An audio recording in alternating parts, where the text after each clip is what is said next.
Hello everyone, welcome back. आज BTC first semester में पहला पेपर जो बाल विकास एवं सीखने की प्रक्रिया है उसके अंतर्गत हम आपको ऑलरेडी मीन बता चुके हैं। मीन का शॉर्ट फॉर्म पूरा, दीर्घ विधि, लघु विधि दोनों विधियां आप देख चुके हैं। आज हम आपको मीडियन पढ़ाएंगे। मीडियन का पहले हम शॉर्ट विधि बताएंगे, उसके बाद फिर लॉन्ग विधि बताएंगे। तो आज शॉर्ट विधि बता रहे हैं। तो मध्यांक का यानी मीडियन का सूत्र है n+1/2। क्वेश्चन पूछता है आप लोगों को इस तरह से, निम्नलिखित अव्यवस्थित आंकड़ों में मध्यमान की गणना कीजिए। और इस तरह के नंबरिंग दिए रहते हैं। तो इसे आप कैसे सॉल्व करेंगे? पहले हम इसे आरोही क्रम में लिखेंगे। आरोही क्रम और अवरोही क्रम क्या होता है पहले ये बता देते हैं। आरोही मीन्स घटते क्रम से बढ़ते क्रम की तरफ, अवरोही मीन्स मतलब बढ़ते क्रम से घटते क्रम की तरफ। जैसे आरोही अवरोही। आरोही में ये आपका छोटी संख्या से बड़ी संख्या की तरफ हम जा रहे हैं, ठीक है। अवरोही मीन्स बड़ी संख्या से छोटी संख्या की तरफ हम जा रहे हैं। इसे आरोही और इसे अवरोही कहते हैं। तो सबसे पहले हम इस संख्या को आरोही क्रम में लिख लेते हैं। आप लोग प्लीज मेरे साथ लिखते चलिए, क्योंकि जब तक आप लिखेंगे नहीं आपको आएगा नहीं। सबसे छोटी संख्या क्या है? 2, फिर क्या है? 3, फिर 4, फिर 7, फिर 8, ठीक है। इसको हम लिख चुके हैं आरोही क्रम में। अब हमें क्या निकालना है? n निकालना है। n निकालने के लिए ये जो भी संख्या है इसे काउंट करना है। एक जोड़ना नहीं है, काउंट करना है। मीन्स एक एक इंडिविजुअल गिनना है। 1 2 3 4 5। और अगर कहते जोड़ना है तो इन सबको आप जोड़ के बताते, लेकिन यहाँ जोड़ना नहीं है, बस आपको इंडिविजुअल 1 2 3 4 जो भी संख्या है उसे गिनना है।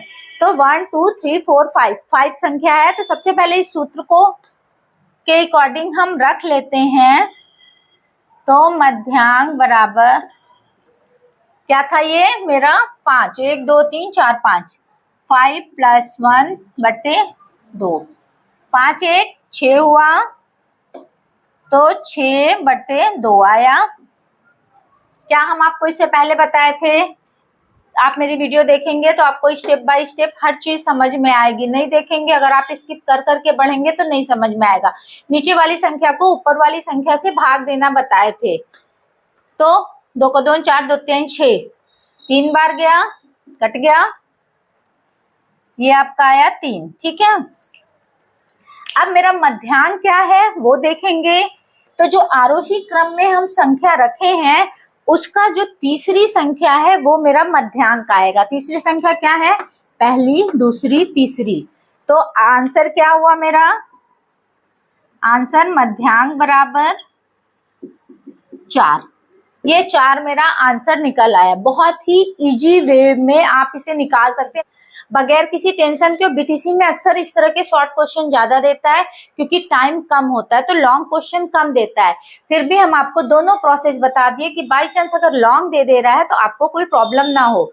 तो ये है शॉर्ट वाला जो कि आपका मुश्किल से 2 मिनट का टाइम लगा है और सॉल्व हो गया है। चलिए, अब आपको होमवर्क भी देना जरूरी है ताकि आपको पता चल सके कि हाँ आपको वो आ रहा है। तो ये होमवर्क हम आपको दे रहे हैं, आप इसे घर में लिखिए और कमेंट सेक्शन में इसका आंसर बताइएगा कि इसका आंसर कितना आ रहा है।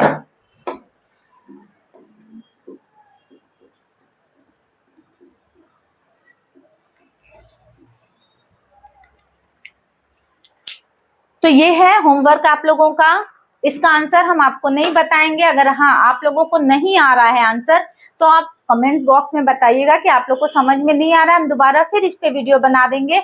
लेकिन अगर समझ में आ गया है तो आप करके इसका आंसर कमेंट्स बॉक्स में लिखेंगे। पहले तो सूत्र याद रखिए, बगैर सूत्र के आप सॉल्व नहीं कर सकते। तो सूत्र जब याद कर लीजिए तब आप सॉल्व कीजिए। तो आई होप ये वीडियो मीडियन का आपको पसंद आया होगा तो लाइक, सब्सक्राइब एंड ज्यादा से ज्यादा शेयर। तो चलिए नेक्स्ट वीडियो में मिलते हैं, तब तक के लिए गुड बाय।